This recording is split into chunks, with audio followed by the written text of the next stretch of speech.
Hey everybody, मैं हूँ प्रिया और आप देख रहे हैं फिनोलॉजी लीगल। आज के इस डिस्कशन में हम 3 चीज़ों के बारे में जानेंगे। पहला, हिंदू सक्सेशन एक्ट क्या है। दूसरा, 2005 का जो अमेंडमेंट था उसमें क्या क्या चेंजेस इस एक्ट में इंट्रोड्यूस किए। और तीसरा, अगस्त 2020 का जो जजमेंट है विनीता शर्मा वर्सेस राकेश शर्मा का, इसमें क्या हेल्ड हुआ। तो सबसे पहले जानते हैं इस एक्ट के बारे में। देखिए, हिंदू सक्सेशन एक्ट सक्सेशन और इनहेरिटेंस की बात करता है कि प्रॉपर्टी आगे किसको जाएगी, किस किस का प्रॉपर्टी पर कितना राइट रहेगा, ये सारी चीज़ें डिस्कस की गई है इस एक्ट पे। और ये एक्ट एप्लीकेबल है हिंदूज, बुद्धिस्ट, जैन्स और सिख पर। तो ये एक्ट ये कहता है कि 2 तरीके की प्रॉपर्टी होती है। पहली होती है एंसेस्ट्रल प्रॉपर्टी या पैतृक प्रॉपर्टी, जो आप अपने दादा परदादा से पाते हैं, और दूसरी होती है सेल्फ अक्वायर्ड प्रॉपर्टी, जो आप अपने बलबूते पे बनाते हैं। तो ये 2 तरीके की प्रॉपर्टी होती है। इसके बाद ये जो स्ट्रक्चर है ये किसी भी जॉइंट हिंदू फैमिली का स्ट्रक्चर है। तो मान लीजिए A1 वो इंसान है जिसके पास एंसेस्ट्रल प्रॉपर्टी है और ये है उनकी वाइफ, ये है उनके सन और डॉटर, ये ग्रैंडसन, ग्रेट ग्रैंडसन और ये ग्रेट ग्रेट ग्रैंडसन। अब इस फैमिली के लिए मैं 2 टर्म्स यूज़ कर सकती हूँ, एक है मेंबर्स और दूसरा है को पार्टनर्स। तो इस फैमिली में जो भी लोग होंगे, चाहे डॉटर का हस्बैंड हो या फिर सन की वाइफ हो, ये सारे ही लोग इस फैमिली के मेंबर्स तो होंगे। पर क्या ये सारे लोग को पार्टनर्स भी होंगे? नहीं। को पार्टनर्स वो लोग होते हैं जिनका एंसेस्ट्रल प्रॉपर्टी पर राइट होता है, वो अपना राइट क्लेम कर सकते हैं, उन्हें कहते हैं को पार्टनर्स। तो 2005 के अमेंडमेंट से पहले हिंदू सक्सेशन एक्ट ये कहता था कि को पार्टनरी राइट्स या को पार्टनर सिर्फ वो लोग होंगे जो सेम एंसेस्टर के लीनियल डिसेंडेंट्स होंगे। मतलब इस प्रॉपर्टी के को पार्टनर कौन कौन होंगे? A1 उनके सन, उनके ग्रैंडसन और ग्रेट ग्रैंडसन, ये डिग्री तक ही को पार्टनर कहलाएंगे। इन केस इनमें से किसी भी एक की डेथ हो जाती है तो नेक्स्ट इन लाइन भी इस राइट में इंक्लूड हो जाएगा। पर इसका मतलब क्या हुआ कि हिंदू सक्सेशन एक्ट ये कहता है कि मेल लीनिएज वाले लोग ही सिर्फ इंक्लूड होंगे, क्योंकि सेम ब्लड लाइन, तो सिर्फ मेल लीनिएज वाले लोग ही को पार्टनरी राइट के लिए क्वालिफाई करेंगे। अगर डॉटर है, वाइफ है या विडो है, वो को पार्टनरी राइट के लिए क्वालिफाई नहीं करेंगी। और यही थी हिंदू सक्सेशन एक्ट की प्रॉब्लम। तो ए जिसके पास वो अक्वायर्ड प्रॉपर्टी थी, आगे उसके को पार्टनर कौन होगा? उसका सन, फिर ग्रैंडसन और ग्रेट ग्रैंडसन, और फिर ऐसे ये रूल चलता जाएगा। इस रूल को कहते हैं सर्वाइवरशिप रूल, और ये दिया गया है हिंदू सक्सेशन एक्ट के सेक्शन 6 में। और इस सेक्शन का मेन क्रिटिसिज्म क्या था? इस सर्वाइवरशिप रूल का मेन क्रिटिसिज्म क्या था? सिर्फ मेल्स ही को पार्टनर्स हो सकते हैं, सिर्फ वो ही प्रॉपर्टी अक्वायर कर सकते हैं। देखिए, अगर कोई भी इंसान अपनी विल बनाता है कि मेरी प्रॉपर्टी का ऐसा डिविजन होगा, इतना % मेरे डॉटर्स को जाएगा, इतना मेरे सन्स को जाएगा और बाकी लोगों को जाएगा, तो उस विल के हिसाब से ही प्रॉपर्टी का डिविजन होता है। पर कोई भी इंसान विल सिर्फ अपनी सेल्फ अक्वायर्ड प्रॉपर्टी के लिए ही बना सकता है। एंसेस्ट्रल प्रॉपर्टी का जो डिवीजन होता है वो विल के हिसाब से नहीं होता, वो डिवीजन होता है इस लॉ के हिसाब से। इसलिए 2005 के अमेंडमेंट ने सर्वाइवरशिप के इस रूल को कैंसिल आउट करके लेके आए टेस्टामेंट्री सक्सेशन और इंटेस्टेट सक्सेशन। टेस्टामेंट्री सक्सेशन मतलब एक टेस्टामेंट बनाना, एक विल बनाना, और उस विल के हिसाब से आप अपनी प्रॉपर्टी किसी को भी बांट सकते हो।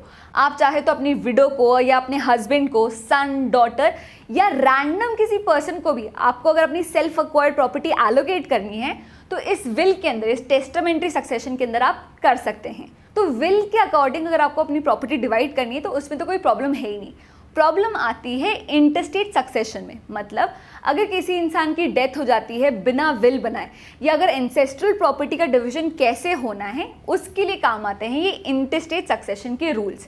तो 2005 के अमेंडमेंट ने ये 4 क्लासेस इंट्रोड्यूस की थी जिनमें अलग अलग लोग आते हैं। जैसे क्लास 1 में आता है विडो या हस्बैंड, सन, डॉटर और ऐसे लोग। और 2005 का अमेंडमेंट एक्ट ये कहता है कि अगर किसी भी इंसान की डेथ होती है और अगर एंसेस्ट्रल प्रॉपर्टी है तो पहला राइट जाएगा विडो को, सन को और डॉटर को, और इन तीनों को इक्वल राइट मिलेंगे।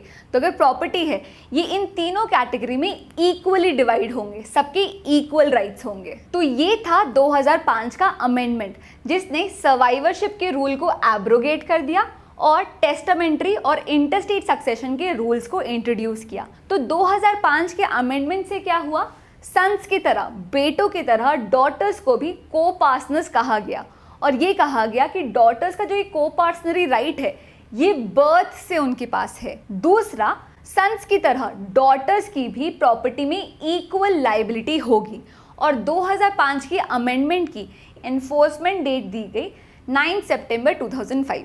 अब ये देखते हैं कि ये अमेंडमेंट जो एक सल्यूशन के लिए लाया गया था इससे क्या क्या प्रॉब्लम्स हुई। तो बस इस बोर्ड पे हमारा पूरा डिस्कशन एंड हो जाएगा, तो यहाँ पे थोड़ा ज़्यादा ध्यान दीजिएगा। मैं जितना सिंपली हो सके उतना सिंपली समझाने की कोशिश करूँगी। तो 2005 में जो अमेंडमेंट आया था इसकी इनैक्टमेंट डेट क्या थी, 9 सितंबर 2005 की। और इस पूरे अमेंडमेंट को लेके प्रॉब्लम, जो कन्फ्यूजन हो रही थी वो क्या थी कि क्या इस डेट को फादर का जिंदा होना, फादर का अलाइव होना ज़रूरी है या नहीं। मतलब अगर किसी फादर की डेथ 2002 में हो जाती है और ये लॉ आता है 2005 में, तो क्या फिर भी उसकी डॉटर अपना राइट क्लेम कर सकती है या नहीं। यही क्वेश्चन था, यही प्रॉब्लम उठ रही थी इस अमेंडमेंट को लेके और इसका आंसर देने की कोशिश की है इन 3 केसेस में और फाइनली इसका आंसर मिला है आज के जजमेंट में, विनीता शर्मा वर्सेस राकेश शर्मा के केस में। पर इन दोनों केसेस को भी देख लेते हैं। तो पहले आया प्रकाश वर्सेस फूलवती का केस 2016 का। इसमें बेंच थी जस्टिस अनिल दवे और जस्टिस A.K. गोयल की। इस केस में सुप्रीम कोर्ट ने ये कहा कि फादर का इस डेट में लिविंग होना ज़रूरी है, लिविंग को पार्टनर की लिविंग डॉटर को ही राइट जाएगा, तो इस डेट पे फादर का अलाइव होना ज़रूरी है। ये कहा प्रकाश वर्सेस फूलवती के केस में। अब आते हैं 2 साल बाद के 2018 के दनम्मा वर्सेस अमर के केस में। इसमें भी सुप्रीम कोर्ट की 2 जजेस की बेंच थी, जस्टिस A.K. सिकरी और जस्टिस अशोक भूषण।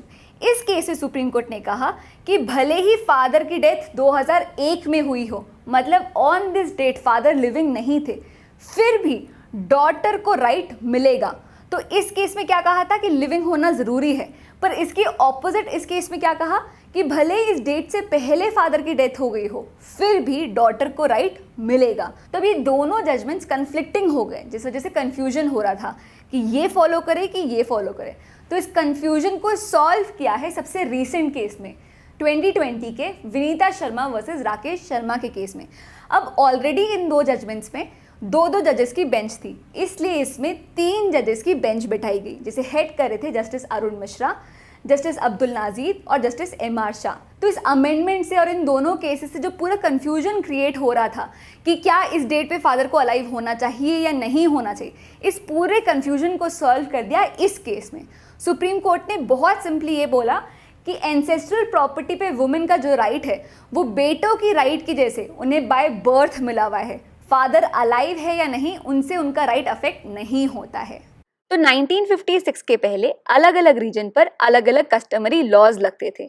1956 में इन सारे लॉज को कोडिफाई कर लिया गया एज हिंदू सक्सेशन एक्ट ऑफ 1956, जिसमें एंसेस्ट्रल प्रॉपर्टी को सर्वाइवरशिप रूल के थ्रू डिवॉल्व किया जाता था, जो नेक्स्ट 3 जनरेशंस के मेल्स को एज को पार्टनर रिकॉग्नाइज करता था। ये एक्ट वुमेन को एज को पार्टनर रिकॉग्नाइज नहीं करता था। इसके बाद आया 2005 का अमेंडमेंट एक्ट, जिसने सेक्शन 6 को अमेंड करते हुए सर्वाइवरशिप रूल को एब्रोगेट किया और इसकी जगह लेके आए टेस्टामेंट्री और इंटरस्टेट सक्सेशन, जिसमें डॉटर्स को भी एज को पार्टनर्स रिकॉग्नाइज किया गया। इस अमेंडमेंट की वजह से थोड़ा कंफ्यूजन चल रहा था। तो 2015-16 में आया प्रकाश वर्सेस फूलवती का केस। इस केस में ये कहा गया कि 2005 के एक्ट के चलते अगर डॉटर्स को अपना बेनिफिट क्लेम करना है तो 2005 को उनके फादर का अलाइव होना जरूरी है। इसके बाद 2018 में आया दनम्मा वर्सेस अमर सिंह का केस। इस केस में ये कहा गया कि अगर फादर की डेथ हो भी गई हो तो भी डॉटर्स का राइट प्रोटेक्टेड रहेगा।